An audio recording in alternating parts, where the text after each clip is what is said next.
শুরুতেই জানাবো সংবাদ শিরোনাম। ভারত বিরোধী কথা বললেই ভিসা বাতিল হচ্ছে বাংলাদেশিদের। জানাবো দুপুরে নয়াপল্টনে বিএনপির মহাসমাবেশ। জানাবো ইসরায়েলি হামলায় আরও ৩৮ ফিলিস্তিনি নিহত। জানাবো শাহরিয়ার কবির গ্রেপ্তার। এবার বাংলাদেশিদের উপর নতুন করে চাপ সৃষ্টির চেষ্টা চালাচ্ছে মোদী সরকার। ভারতপুষ্ট স্বৈরাচার হাসিনার পতনের পর থেকে বাংলাদেশের সঙ্গে সম্পর্ক এখনও স্বাভাবিক করতে পারেনি নয়াদিল্লি। বন্ধ হয়নি সীমান্ত হত্যাও। এবার ভারত বিরোধী মন্তব্য করায় ভিসা বাতিল করা হলো বাংলাদেশি যুবকের। খবর ভারতীয় সংবাদ মাধ্যম হিন্দুস্তান টাইমের।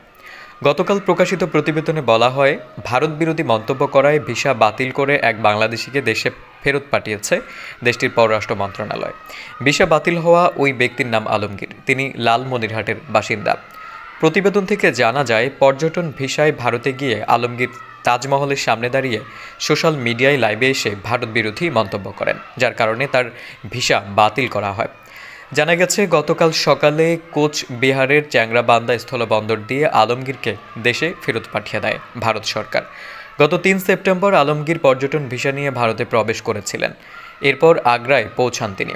সেখানে তাজমহলের সামনে দাঁড়িয়ে তিনি সোশ্যাল মিডিয়ায় লাইভ করে বলেন, ১৯৭১ সালে ভারত আমাদের অনেক সহযোগিতা করেছেন, পাশাপাশি পাকিস্তান থেকে আমাদের ভাগ করে দিয়েছেন। মণিপুরের জয় হোক, পাশাপাশি আমার বাংলা আমি ফেরত চাই। এদিকে আন্তর্জাতিক গণতন্ত্র দিবস উপলক্ষে আজ মঙ্গলবার দুপুর ২:৩০টায় রাজধানীর নয়াপল্টনে দলের কেন্দ্রীয় কার্যালয়ের সামনে সমাবেশ করবে বিএনপি। এছাড়া সারা দেশের বিভাগীয় শহরগুলোতে শোভাযাত্রা ও সমাবেশ করবে দলটির নেতাকর্মীরা। দলের মহাসচিব মির্জা ফখরুল ইসলাম আলমগীরের সভাপতিত্বে সমাবেশে প্রধান অতিথি হিসেবে দলের ভারপ্রাপ্ত চেয়ারম্যান তারেক রহমান নেতাকর্মীদের উদ্দেশ্যে ভার্চুয়ালি বক্তব্য দেবেন। এছাড়া দলের স্থায়ী কমিটির সদস্য ও জ্যেষ্ঠ নেতারা সমাবেশে বক্তব্য দেবেন। বিভাগীয় শহরগুলোর শোভাযাত্রা কর্মসূচিতে প্রধান অতিথি হিসেবে থাকবেন বিএনপির স্থায়ী কমিটির সদস্যরা। গত ১৫ সেপ্টেম্বর সমাবেশটি হওয়ার তারিখ নির্ধারণ করেছিল বিএনপি, কিন্তু বৈরী আবহাওয়ার কারণে ২ দিন পিছিয়ে সমাবেশের তারিখ ১৭ সেপ্টেম্বর পুনর্নির্ধারণ করা হয়। শনিবার রাতে আয়োজিত সংবাদ সম্মেলনে সমাবেশের তারিখ পরিবর্তনের সিদ্ধান্ত কথা জানান বিএনপির স্থায়ী কমিটির সদস্য অধ্যাপক এজেড এম জাহিদ হোসেন। এদিকে গাজা উপত্যকায় ইসরায়েলি বাহিনীর বর্বর হামলায় থামছে না। গত ২৪ ঘন্টায় গাজা জুড়ে ইসরায়েলি হামলায় আরও ৩৮ জন নিহত হয়েছেন।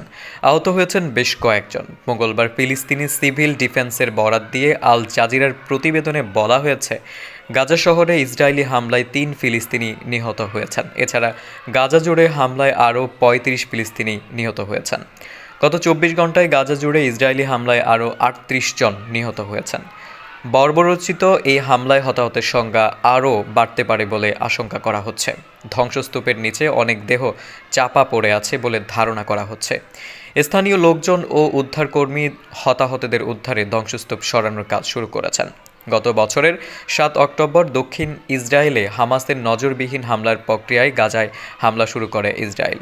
ফিলিস্তিনির অবরুদ্ধ ভূখণ্ডটিতে ইসরায়েলের সামরিক অভিযোগ শুরুর পর থেকে কয়েক লাখ বাস্তুচ্যুত ফিলিস্তিনি খান ইউনিসিতে পালিয়েছে। ১১ মাসেরও বেশি সময় ধরে চালানো ইসরায়েলি হামলার ইতিমধ্যে ৪১,২২৬ জন ফিলিস্তিনি নিহত হয়েছেন। আহত হয়েছেন ৯৫,৪১৩ ফিলিস্তিনি। হামলার পর বিভিন্ন ভবনের ধ্বংসস্তূপে চাপা পড়ে অনেকেই নিখোঁজ হয়েছেন। তারা মারা গেছেন বলে ধারণা করা হচ্ছে। মার্কিন পররাষ্ট্রমন্ত্রী অ্যান্থনি ব্লিকেন মিশরের ৩ দিনের সফরে গাজায় যুদ্ধবিরতিতে পৌঁছানোর চলমান প্রচেষ্টা নিয়ে আলোচনা করবেন বলে জানা গেছে। কারণ মিশর গাজা সীমান্তে ফিলাডেলফি করিডোরের ইসরায়েলি নিয়ন্ত্রণ আলোচনার একটি স্ক্রিটিং পয়েন্ট হিসেবে রয়ে গেছে। এদিকে ৭১-এর ঘাতক দালাল নির্মূল কমিটির উপদেষ্টা মণ্ডলীর সভাপতি শাহরিয়ার কবিরকে গ্রেপ্তার করা হয়েছে। সোমবার রাতে রাজধানীর মহাখালীর বাসা থেকে গ্রেপ্তার করেছে পুলিশ। তেজগাঁও থানার অফিসার ইনচার্জ মোহাম্মদ মোবারক হোসেন গ্রেপ্তারের বিষয়টি নিশ্চিত করেছেন। তিনি বলেন, শাহরিয়ার কবিরের বিরুদ্ধে মামলা রয়েছে, তাকে মামলায় গ্রেপ্তার দেখানো হয়েছে। আজ মঙ্গলবার তাকে আদালতে সোপর্দ করা হবে। ঢাকা মহানগর পুলিশের একটি সূত্র জানিয়েছে, ডিএমপির তেজগাঁও বিভাগের একটি দল অভিযান চালিয়ে তাকে গ্রেপ্তার করেছে। পরবর্তীতে এ ব্যাপারে বিস্তারিত তথ্য জানানো হবে। গত ২০ আগস্ট আন্তর্জাতিক অপরাধ ট্রাইব্যুনালে হেফাজতের যুগ্ম মহাসচিব মুফতি হারুন ইজাহার চৌধুরী মতিঝিলের শাপলা চত্বরে ২০১৩ সালের ৫ মে হেফাজতে ইসলামের সমাবেশ ঘিরে মানবতা বিরোধী ও অপরাধ ও গণহত্যার অভিযোগ করেন সাবেক প্রধানমন্ত্রী শেখ হাসিনা সহ ২৩ জনের বিরুদ্ধে।